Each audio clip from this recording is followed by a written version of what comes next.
Sveiki, man sauc Artūrs Zepes un kursa jauniem mēdī un sabiedrība galdarbā esmu lēmis uztaisīt pētījumu par virāliem video. Daudz no maniem kursabiedriem jau taisa darbus par virāliem video. Tādēļ mēs visi vairāk un mazāk zinām, kas ir tie video, kas īsā laikā ir saņēmuši ļoti daudz skatījumu. Harlem Shake, Numa Numa, Chocolate Rain, Afro Ninja, Ocean of Dance, es nezinu.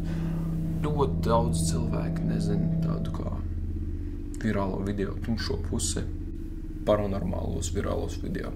Paranormālie virālie video ir vīrusu video, kuros mēs redzam kaut ko pārdavisku. Redzam spokus vai citplanētiešus vai nav neizskaidrojams gaismas, kustīgus priekšmetus.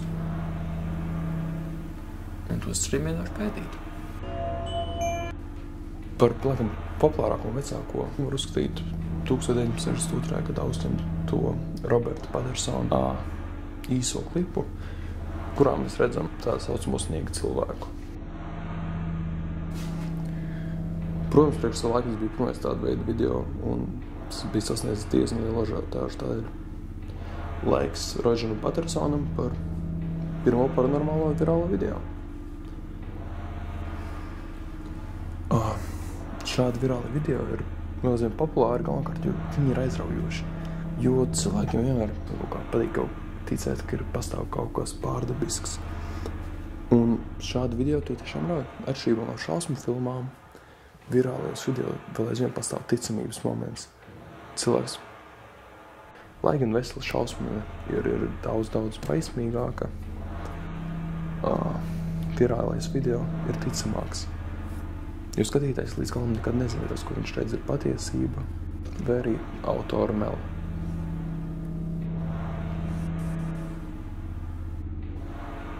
Savu pirmo renesansi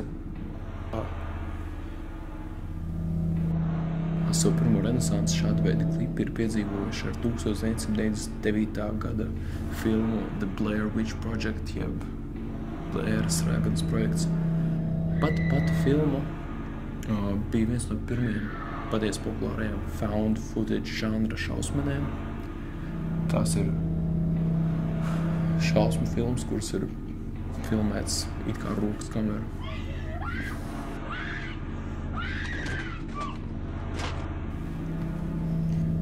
Otrā atzimšana bija 2007. gadā pēc filmas Paranormal Activity, kur visa filma sastāvēja no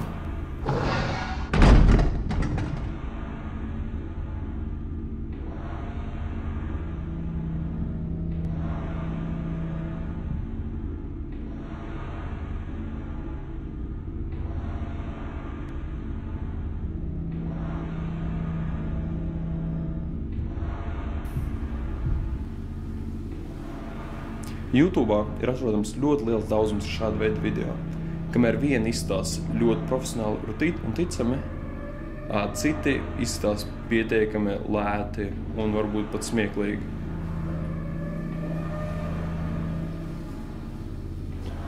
Bet nē.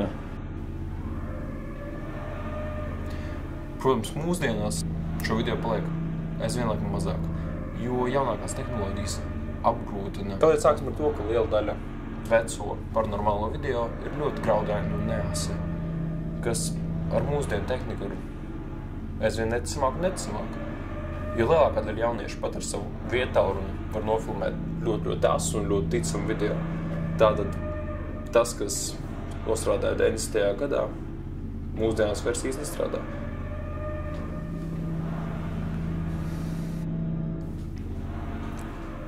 Pārsvarā, protams, lielāko daļu video ir diezgan viegli apgāzt, uzdodot īstenībā divus ļoti vienkāršus jautājumus. Pirmais, kāpēc kāds to filmē?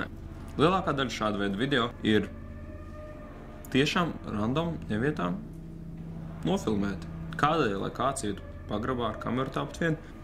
Otrais, kādēļ tas nav ziņās? Kādēļ tas nav sacēlis nekādu sašutumu? Īstenībā, ja kāds ir nofilmējis citplanētiešu savā pagalmā, tad hei, vai tam nevajadzētu parādīties vismaz vakar ziņās, bez tabū? Bet skaistākais šajos paranormālajos YouTube video ir tas, ka tas paliks skatītāja ziņā. Ticēt vai neticēt redzētiem. Bet tīri eksperimenti pēc, lai pierādītu, ka lielākā daļa šo video tomēr ir nepatiesi. Es pats nolēmu izdarīt eksperimentu.